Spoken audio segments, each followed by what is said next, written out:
Bonjour et bienvenue sur Philosciences, la chaîne où on fait de la philosophie en essayant au maximum de s'appuyer sur les sciences. Et aujourd'hui, on va parler du confinement. Combien de temps va durer ce confinement et pourquoi?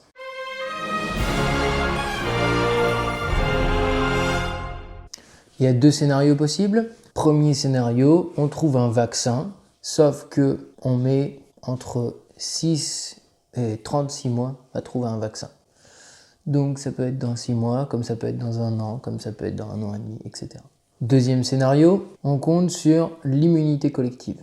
Alors, qu'est-ce que l'immunité collective? C'est assez simple. C'est le moment où le nombre de gens qui ont été contaminés est tellement important dans la population que finalement, le taux de contagion du virus diminue.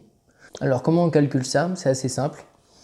Vous avez tous, je pense, entendu parler du R0 ou taux de contamination. C'est le nombre de personnes que chaque personne contaminée va contaminer à son tour. Donc, pour le Covid-19, on parle d'un taux autour de 2,5. Pour que le nombre de gens contaminés diminue, c'est tout simple. Il faut que le nombre de gens qu'une personne contamine, donc environ 2,5 en moyenne, multiplié par la probabilité que ces personnes soient effectivement contaminées, soit strictement inférieur à 1.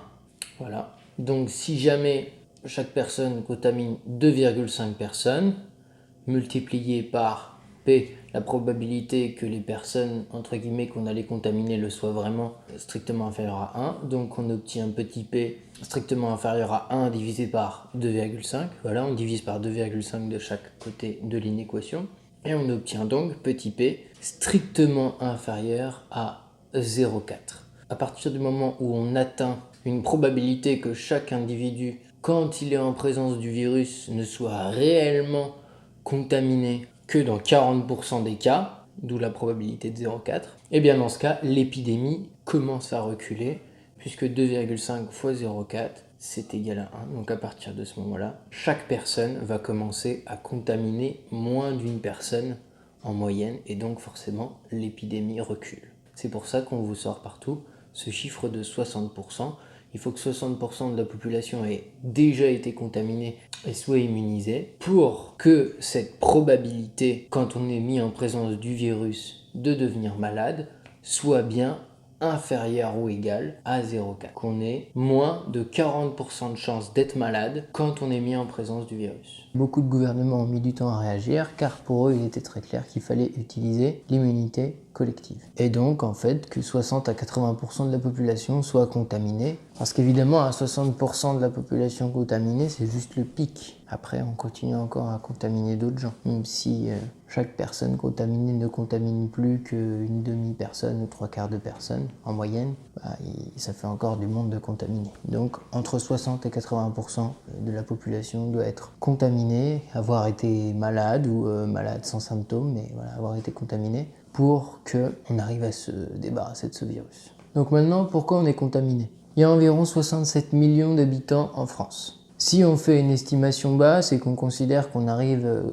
grâce à l'immunité collective, à ce qui est que 65% de la population qui soit contaminée. Ça fait donc 67 millions fois 0,65 et ça fait environ 44 millions de personnes contaminées. Le problème, c'est que dans ces 44 millions de personnes contaminées, déjà, on va avoir, même si on soigne très bien tout le monde, au moins 1% de morts. Donc ça fait déjà 440 000 personnes.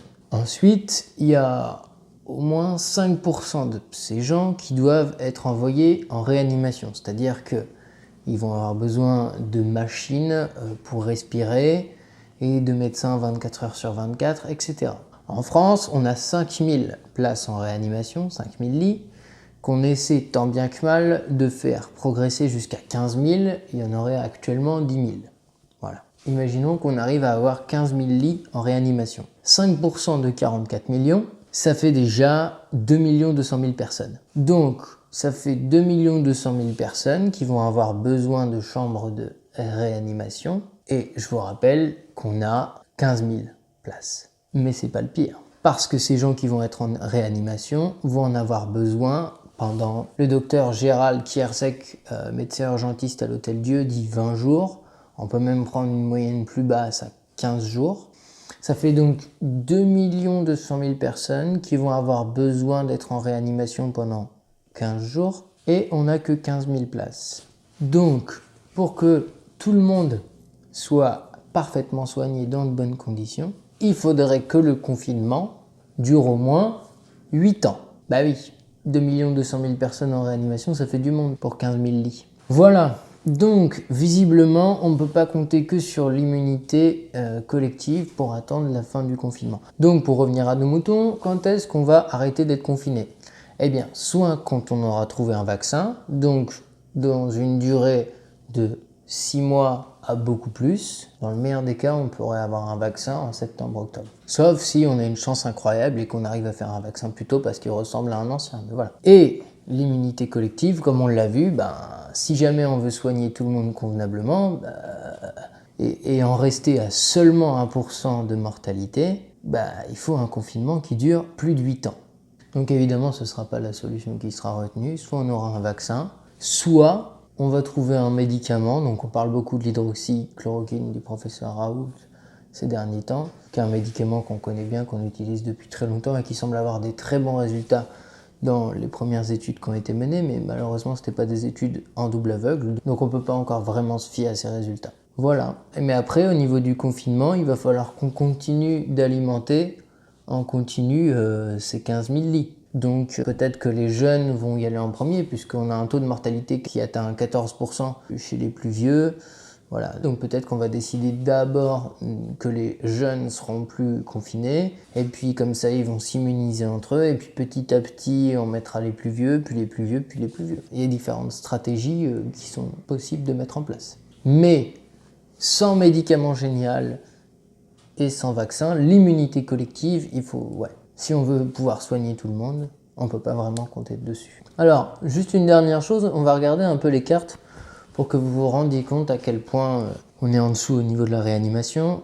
Donc là, vous voyez, je vous mets les cartes de l'évolution de la maladie en France, des cartes qui sont très bien faites. Je vous mets les sources évidemment en lien. Donc sur ces cartes, on peut s'apercevoir de quoi? On peut s'apercevoir qu'en fait, pour l'instant, les malades sont extrêmement localisés et qu'on les envoie déjà dans toute la France et qu'on est déjà pas loin d'être à 100% de nos capacités de réanimation, alors qu'il y a finalement assez peu de départements qui sont touchés, assez peu de régions qui sont pleinement touchées. Voilà. Donc il y a un potentiel, comme je vous le disais, de gens ayant besoin de réanimation énorme. Voilà pourquoi on est confiné et pourquoi on est confiné pour longtemps, jusqu'à ce qu'une solution médicale se dévoile. Bon, et bien sur ce, je vous souhaite une très bonne journée. Essayez de prendre soin de vous. Il y a pas mal d'études qui sortent en ce moment qui montrent que voilà, il y a beaucoup plus de dépression, de suicide, etc. Dans ces périodes-là. C'est des études qui ont été faites grâce aux épidémies précédentes. Donc prenez soin de vous. Essayez de vous retrouver des plaisirs de court, moyen et long terme durant votre confinement. Si vous aviez le plaisir de court terme d'aller au cinéma, trouvez-vous un plaisir équivalent chez vous. Si vous aviez le plaisir de long terme d'écrire ou d'avoir des amis, etc., faites l'effort de trouver des remplacements, de communiquer, de vous dire je vais appeler tel ami tel jour, etc., etc. Ne vous laissez pas aller dans l'immobilisme, dans uniquement les plaisirs de court terme et ce genre de choses, sinon vous allez forcément déprimer. Il faut réussir à garder un équilibre entre les plaisirs de court, moyen et long terme. Après, on est tous dans le même bateau, voilà, et au bout d'un moment, ce sera fini. C'est ce qu'on peut se dire. Et on sera très content de retrouver la liberté. Et donc vous pouvez penser au moment où vous allez retrouver la liberté, tout ce que vous allez pouvoir faire. Parce qu'on a des études qui montrent que la meilleure partie des vacances, c'est avant, quand on espère, quand on a hâte d'y être, etc. Et bien vous pouvez faire pareil pour la fin du confinement. Parce que quoi qu'il arrive, dans 6 mois, 1 an, ce sera forcément terminé, puisque soit on aura eu un vaccin, soit on aura eu des médicaments, soit le gouvernement aura décidé qu'on fait quand même l'immunité collective, soit on aura fait plein de machines de réanimation supplémentaires. Voilà. Si 6 mois, 1 an, c'est sûr qu'on ne sera plus confiné. Bon, à ceci près que le virus peut encore muter. Voilà. et que vu la quantité de gens qui va contaminer, bah, il va y avoir des tonnes de mutations, donc il peut arriver encore tout et son contraire. Bon, mais un jour ou l'autre, ce sera bien terminé. Voilà, donc je vous souhaite une excellente journée, essayez de rester positif et de retrouver vos plaisirs de court, moyen et long terme.